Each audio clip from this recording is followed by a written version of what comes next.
संत होकर हमारा सर्वोपरि मान है, हम सन्यासी हैं, हम ब्राह्मणों के भी मान है, पूजनीय है, और हम सबके पैरों में चरण वंदन करेंगे, तो उनका वहां थोड़ा अभिमान बचा रहता है। लेकिन यहाँ ना हम सन्यासी, ना हम ब्राह्मण, ना हम गृहस्थी, ऐसे आता है अहम ब्रह्म, मैं तो ब्रह्म हूँ। इस भाव में स्थिति बड़ी कठिनता से हो पाती है। तो बड़े प्यार से सुन रहे हैं आप सब, बहुत अच्छी चर्चा हो रही है। और देवियों एवं देवताओं, आप ये श्रवण कर रहे हैं कि आप पंचभौतिक शरीर नहीं, ये जन्मने मरने वाला 3 अवस्थाओं से युक्त, जो दुखों से युक्त रहता है, जिसमें अस्थि, प्राकृतिकपना, विवृद्धि, परिणाम व क्षय, बुढ़ापा आदि कफवात आदि रोग बने रहते हैं, जो जीवन पर खराहता ही रहता है, वह आप नहीं। आप जो आपका मन, अंतःकरण आपका बहुत से भोगों के प्राप्त होते हुए भी ऐसे कहें कि पड़ोसी आपके आपसे जलते होंगे, आपके धन ऐश्वर्य वैभव उन्नति सुख को देखकर, लेकिन फिर भी आपको वह अपना ऐश्वर्य अल्प ही लगे। दूसरे आपको धनवान मानते रहे, लेकिन आपके मन की गरीबी कभी जाती नहीं। आपसे बड़े धनवान मिलने पर, बलवान मिलने पर, या भगवान के दरबार में विग्रह मूर्ति के सामने उपस्थित होने पर आप मांगने ही लग जाते हैं। और धनवान बलवान के मिलने पर भगवान से भयभीत होने लग जाते हैं, और धनवान से कुछ पाने की इच्छा करने लगते हैं। कैसे आश्चर्य की बात है कि आप सुख स्वरूप हैं, ज्ञान स्वरूप हैं, सुख की राशि होते हुए भी, और हमारी दृष्टि अपने सुख पर नहीं जाती कि मैं सुख स्वरूप हूँ। और इस ज्ञान का आवरण करके मैं देह हूँ, मैं अब मेरा साथी अब मर गया, मृत्यु को प्राप्त हो गया, मैं भी हो जाऊँ, मेरे साथी मर गए, अब मैं बूढ़ा हो चला हूँ, मैं भी मर जाऊंगा। ऐसे भय से हम भयभीत बने ही रहते और हर जन्म में रहे हैं। कल सीकोर हंस रहे थे, तो वो बात भी ठीक है। आपने बहुत सारे जन्म 84 लाख योनियों में भ्रमण किया है, आपका भय नहीं गया। अब पक्षी बन के बाज से डरते रहे, पशु बन के शेरों से डरते रहे, और मनुष्य बन के भी ये जन्म आपका प्रमाण है, इस जन्म के आप गवाह हैं। आपका भय आज भी गया नहीं है। आप अपनी गरीबी से डरते हैं, आप रोगों से डरते हैं, आप मृत्यु से भी डरते हैं। पड़ोस में बहू फांसी बहुत लगा लेती है, हमारे यहाँ लगा ली परसों, तो वो मैं सुन रहा था, जो मेरी जो चाची आदि है, माँ तो मेरी पिछले वर्ष चली गई है, तो वो कह रही थी भाई ना, अब जवानों गाय बहू से हाल फांसी होते हैं, हाल रिपोर्ट रह जाते हैं, हाल पुलिस रह जाते हैं, और दहेज प्रथा कानून के तहत धारा लगाएंगे, और बहुत से हजारों लोग निर्दोष वृद्ध माता पिता जेलों में बंद हैं। सुप्रीम कोर्ट ने भी चिंता व्यक्त की है कि इस केंद्र से निवेदन किया है कि इस कानून को नॉर्मल किया जाए, क्योंकि इतना कड़ा कानून है कि उसमें जमानत भी। तो ये डर नहीं जाता। मैं ये कहना चाहता हूँ, अभय को प्राप्त नहीं होता, निर्भयता को प्राप्त नहीं होता। तो अभी सभी विद्वान कहते हैं कि हमारे भाई जीव के अंतःकरण में 3 दोष हैं, मल, विक्षेप, आवरण। तो ये मन पूर्व जन्मों में किए हुए पापों का परिणाम मन, और मन की चंचल चंचलता हमारी बहन बेटियां भाई पिता माता सब कह सकते हैं हम भजन करते हैं तो हमारा मन बड़ा चंचल रहता है, हम भगवान को याद करना चाहते हैं, हम भगवान की छवि बनाना चाहते हैं, हम अपनी स्मृति में भगवान को रखना चाहते हैं, लेकिन ऐसा नहीं होता। हमारा मन बड़ा ही चंचल रहता है, हमारा मन घर में चला जाता है, पुत्र में चला जाता है, बहू में चला जाता है, पति में चला जाता है, पत्नी में चला जाता है, बच्चों के भविष्य को लेके हम चिंतित हो जाते हैं, और जब पड़ोसी का मकान बनता है तो हमें उससे जलन तो नहीं होती, लेकिन अपने मकान न होने का दुख जरूर सलाह होता है। ये सारी चीजें, यही तो विक्षेप है, यही तो मल का परिणाम। तो फिर आवरण तो बना ही रहता है, पर्दा बना रहता है, अज्ञान बना ही रहता है। अन्यथा आपने श्रुतियों में पढ़ा है, आपने काका पढ़ा है आपने, और वो कैसे है, नहीं हम पुष्प समान प्रपंच तू ईश कहा करता जो बतावे, साक्ष्य नहीं साक्ष्य स्वरूपन दृश्य नहीं दृक काहे जनावे, बंधन होए तो मोक्ष बने, होए अज्ञान तो ज्ञान नसावे, और जान यह कर्तव्य तजय, निश्चल होए सो निश्चल पद। एक अखंडित ब्रह्म, एक अखंडित ब्रह्म असंग अद्वय अजन्य अरूप अनामय, मूल अज्ञानन सूक्ष्म स्थूल समष्टि व्यष्टि पनोनि तामे, ईशन शूत्र विराटन प्राज्ञ सुसुप्ति वाला जीव, हृदय में रहने वाला, तेजस स्वप्न में रहने वाला, और विश्व नेत्र में रहने वाला जागृत में, तो तेजस प्राज्ञ विश्व पनोनि तामे, भोगन भोक्ता बंधन न मोक्ष, नहीं कछु वामे और सब कछु वामे।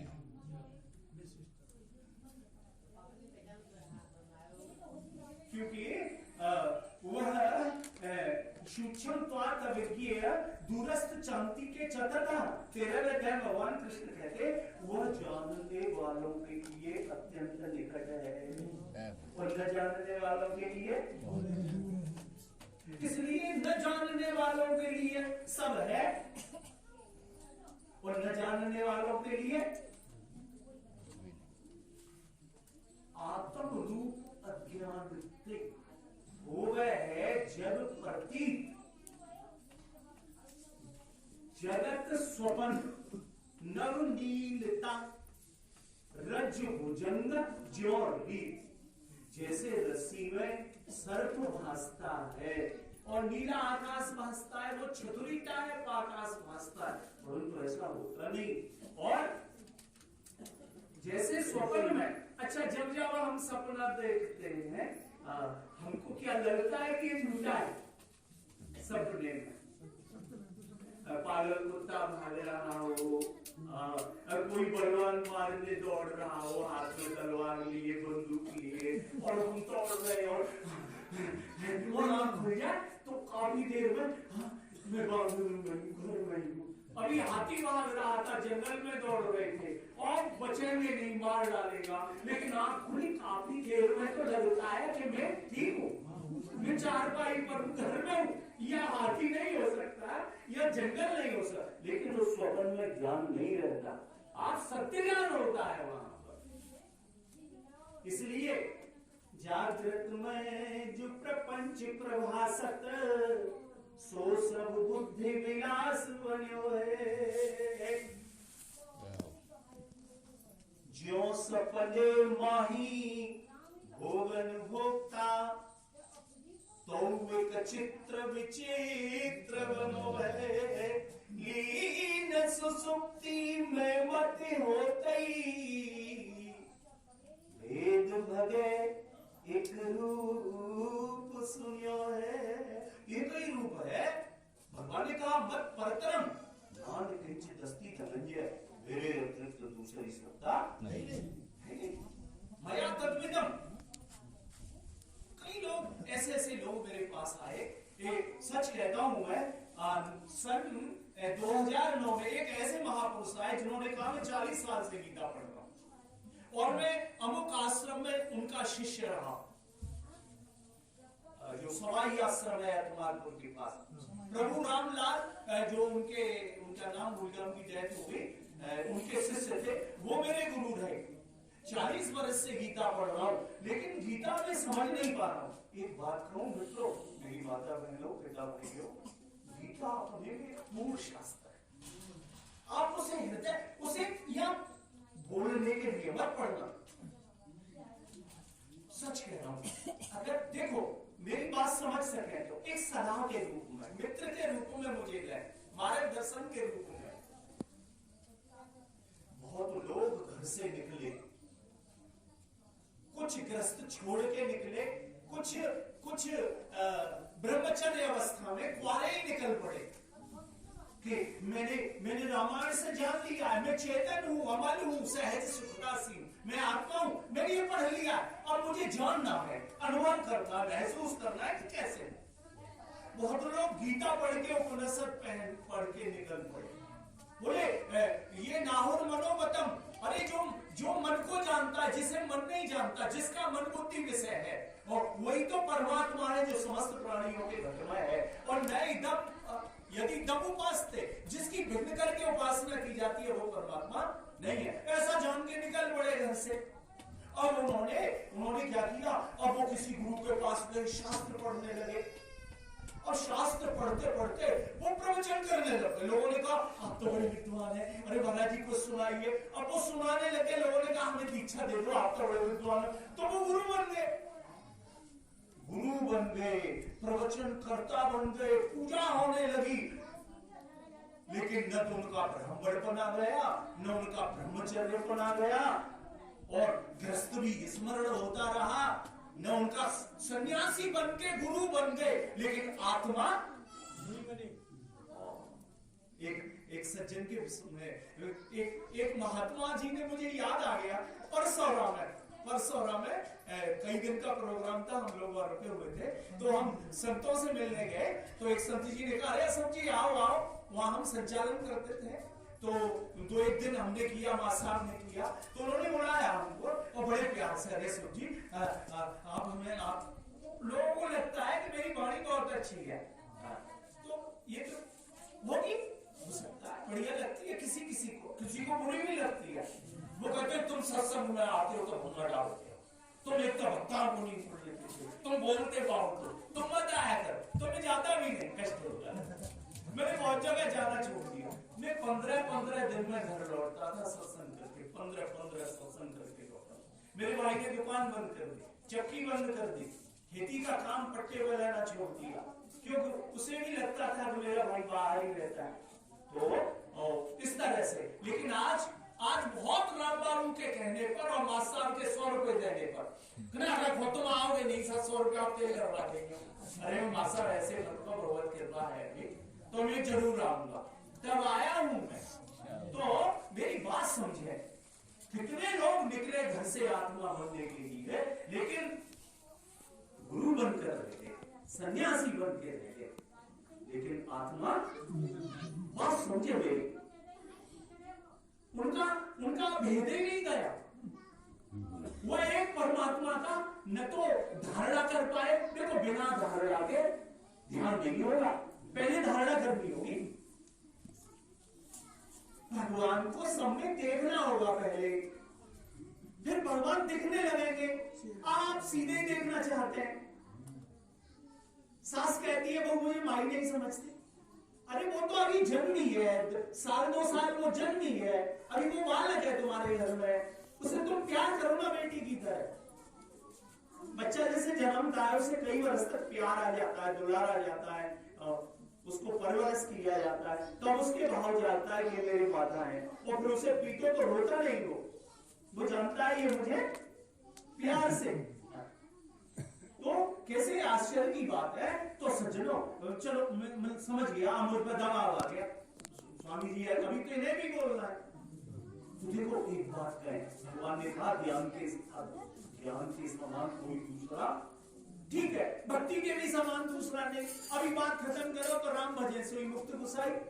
कितने लोग हैं जो मैं राम भजता हूं, मैं 100% मुक्त होता हूँ, मुझे ज्ञान नहीं चाहिए, मैं राम के समर्पित हूँ, राम मेरा कल्याण करेंगे, मैं अब कर्मों से मुक्त हो गया हूँ, मेरे सारे कर्मों का नाश हो गया है, अब मैं अकर्ता भोक्ता हो गया हूँ, अब मुझे राम अपने धाम पे ले जाएंगे। कितनों को इतना कॉन्फिडेंस है, बलपूर्वक भले ही कहें ईमानदारी से। इसलिए राम भजन सोई मुक्त गुसाई, ज्ञान की कोई जरूरत नहीं है, ज्ञान बड़ा कठिन है। लेकिन हम क्यों भूल जाते हैं, उसी रामायण में लिखा है ज्ञानी प्रभु विशेष, लिखा है या नहीं लिखा? इसलिए अरे भाई ज्ञान को भी आदर दीजिए। और भक्ति तो इसलिए हमने भी, हमारे पास कई जिज्ञासु आते हैं, सबसे पहले कहते हैं हम ईश्वर की उपासना करो, ईश्वर की कृपा बिना इस मार्ग में आगे बढ़ा नहीं जा सकता। तो मैं अपनी बात जल्दी खत्म कर रहा हूं। ज्ञान सबसे श्रेष्ठ कौन सा है? 3 प्रकार का ज्ञान है। आप सब लोग गीता पढ़ते, पूछ लो 3 प्रकार का कौन सा ज्ञान है? अच्छा चलो हम बताइए, यही तो बात है, अब टाइम ही नहीं है, टाइम ही नहीं है। इसलिए सर्वभूतेषु येदेकं भावम अव्ययम ईक्षते अविभक्तम विभक्तेषु तद ज्ञान विधि सात्विकम। जिस ज्ञान के द्वारा संपूर्ण पृथक पृथक अलग अलग प्राणियों में भी जिस ज्ञान के द्वारा एक परमात्म भाव को जाना जाता है, देखा जाता है, महसूस किया जाता है, वो ज्ञान है सात्विक ज्ञान, उससे होता है कल्याण। अब मैं कहूँ आप में कौन है कि हाथ उठाएंगे तो फिर बेइज्जती है कि बड़ा बनता है, वो अपने को बड़ा योग्य समझता है, चीलन करता है, तो ये बात ठीक नहीं। आप वक्ता न बने तो ज्यादा अच्छा है आप में। और जिनको आत्मबोध हो गया, जो शास्त्र के मर्मज्ञ को समझते हैं, जिन्हें सात्विक ज्ञान है, वो जरूर बोले, वो ये न कहे हम नहीं बोल रहे, वो मार्गदर्शक बने समझ के उन्हें अवसर दें। और भाई ये ज्यादा समय ठीक नहीं है, बड़े अनमोल समय है और नई पीढ़ी नहीं आ रही है, उसे आकर्षित किया जाए, उन्हें लगे कि कुछ मिल रहा है, अन्यथा फिर ठीक नहीं मनोरंजन। तो मैं क्षमा चाहता हूँ, कुछ वाणी मेरी कड़वी सी लग जाती है, मैं नहीं चाहता आप किसी को पीड़ा दूं, आपका अपमान करूं, या मैं अपने शब्दों में ऐसा लगे कि मैं आपको छोटा समझ रहा हूं। ना, आप हम हमारे स्वरूप है, हमारे भाई है, मेरी आत्मा है आप सब। लेकिन आप भी धन्य होइए अपने स्वरूप को जानकर, अपने कर्तव्य और जो अभोक्तत्व स्वरूप है, ज्ञान स्वरूप है, चिन्मय है, मुक्त है, मोक्ष स्वरूप है, उसे जान के कल्याण करिए। इतना कहकर बोल गोविंद भगवान की जय।